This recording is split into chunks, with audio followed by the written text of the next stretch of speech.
மாண்பு நீர்வளத்துறை அமைச்சர் அவர்கள். இல்லை, மாண்புமிகு பேரவைத் தலைவர் அவர்களே, 8 லட்சம் வீடு நீங்கள் லிஸ்ட் எடுத்தேன்னு சொல்கிறீங்க.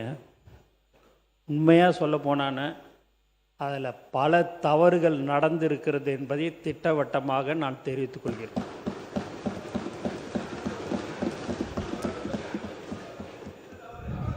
இல்லை இல்லை, நீங்கள் லிஸ்ட்டு வீடு இல்லாதவங்களுக்கு தான் நம்ம அந்த வீடு கட்டும் திட்டம். வீடு வச்சிருக்கிறவங்களுக்கே நீங்கள் வீடை வந்து கொடுத்துருக்கோம். அது நீங்கள் கேட்டிங்கன்னா நான் அந்த லிஸ்ட்டு கொடுத்துட்றேன். சரி, இல்லை இல்லை, நான் அதுதான் நான் சொல்கிறேன். ஏன்னா அண்ணன் வந்து பல முறை சட்டமன்ற உறுப்பினராக 3 முறை வந்து அமைச்சராக இருந்திருக்கிறாரு. அவர் பேசும்போது நாங்கள் குறுக்கிடக்கூடாதுன்னு சொல்லி தான் இருந்தோம்.